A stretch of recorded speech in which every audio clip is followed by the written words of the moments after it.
Sorkar Meghalaya lingba katanat penbiang umbam umdi public health engineering kala Rakhe kesengi bekerpang bantingkai bat penne ikitelong umbam umdi hasusham auditorium ha kabagi samla puli niki school college bat university kila pen ipat ba ikjingdro babunjat halor kani kapang.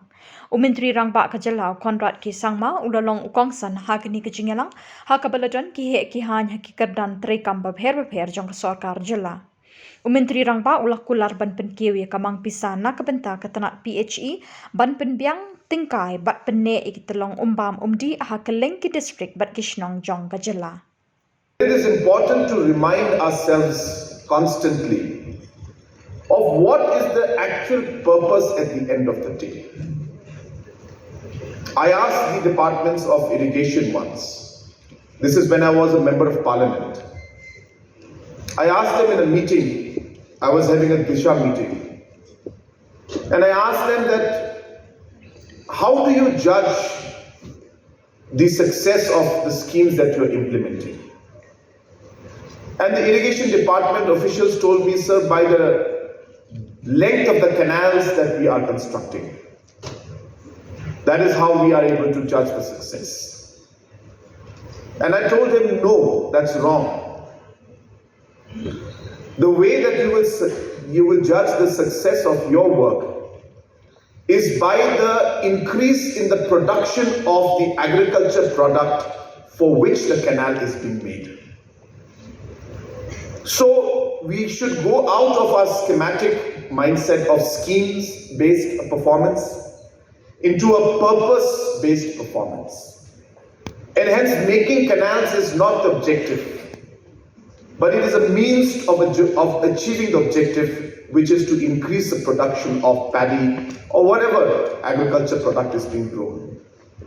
Hence, what we should realize today as we sit here together is that at the end of the day, whether it's water resource department, whether it's PHE department, whether it's soil conservation department, ultimately we are here to ensure that we are able to manage the water that we receive in a much better manner. We are able to protect, preserve, and maintain even the quality of the water at the end of the day. We should ensure that we are able to provide enough and sufficient drinking water to the citizens of our state in different parts of the state. At the same time, we should be able to have enough water managed in a proper manner so that we are able to supply for different agriculture products or production purposes, for different fisheries projects that we are having, or tourism related projects, and so on and so forth. While I say this, Meghalaya has been one of the better performing states where we have been one of the better performing states where we have come out with our water policy. And I remember our Honorable Minister for Jal Shakti had come and he had made this comment last time when he had come here, saying that Meghalaya is one of the few states that has got the picture correct. Because it is not just about implementing the Jal Jeevan program where you construct the tanks and put the water pipes, but it is also at the end of the day about how you manage the source of the water supply. And hence Meghalaya has had a holistic plan of ensuring that we protect our water bodies, we protect our catchment areas, we rejuvenate our spring sheds, we rejuvenate or recharge the groundwater, we create reservoirs so that we can slow the flow of the water. And all these other measures are being done in coordination with other departments, keeping the larger picture in mind to ensure that it's not just about fitting pipes, which what Jal Jeevan does, but we're also looking at how to maintain the water table, maintain the overall reservoirs, the spring sheds, and protect our catchment areas.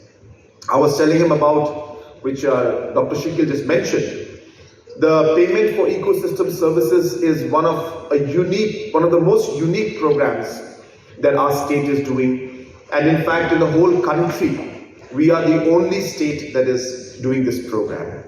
And the logic behind this program, for those who may not be aware, is that for the first time, government is paying people to not destroy the forest. And the logic is very simple, that once people destroy the forest, and then we put back money into the system to grow the forest again for afforestation projects and plantation of trees, we are, number one, destroying the forest, we are losing time, and we are spending money to build back the forest.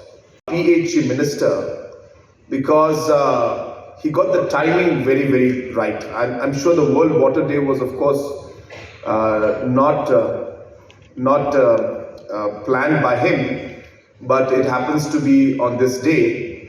But it was very, I should say, very thoughtful of him of inviting me just before I present the budget tomorrow, so that I keep in mind that we need to keep higher budget for water projects.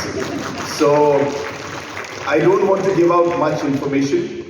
When I present the budget tomorrow, you will see that there is a large amount of funds that are going to be spent for water. So it's not just about us talking and giving long lectures and speeches, but about action also. So you will see, and I will try to maybe present a picture about the entire water scenario, and you'll be able to then really gauge the amount of importance that our government in the past 5 years and in the coming next 5 years, the importance that we're going to give to water. Huge projects that one would not be able to imagine could ever be done at this scale in a state like Meghalaya are going to be done in the coming years. And we will start off with this budget, and you will see tomorrow that there will be a large amount that will be kept for a lot of the water projects. We have been able to mobilize externally aided projects, whether it is for catchment area protection, whether it's for eco-restoration projects, whether it is for natural resource management, or whether it is for creation of reservoirs. The amount runs into thousands of crores. I'm not talking of lakhs of few crores. I'm talking about thousands of crores. And that's the kind of focus that we have on water. And that's the reason why when the Honorable Minister mentioned this to me, I was very happy to be part of this project, of this celebration today. And once again, I thank him. And I'm sure that with the kind of leadership that we have of our ministers and also the officials who are working in the different departments, I can assure you that a lot of exciting times are coming ahead. And I can see that Meghalaya is going to be showing the way to many other parts of the country in terms of how to ensure that we have a very robust policy plan and implementation on ensuring that we manage our water well. Groups that we have created, you know that we have a village water and sanitation committee at every village. There have been 6,000 such committees are there today. And hence, we are not just talking about government department and officials working. This entire infrastructure, the entire institutional setup, and this entire organizational setup, it goes down all the way to the village level. That's the kind of structure that has been created, and hence today, if you want to implement things, you can imagine that with a strong force of about 6,000 such committees at the village level, and with our team of officials, and with the dynamic ministers that we have, I'm sure that we will be able to see a huge difference in the water scenario in the state, which, as was mentioned earlier, is a very, very important aspect. We don't realize it today, but we are looking at, in the next 10 to 15 to 20 years, a huge water crisis in the country, really huge, in fact in the entire world. But we are quite lucky that we have the blessings and we are receiving adequate rainfall. The question is only about managing it better.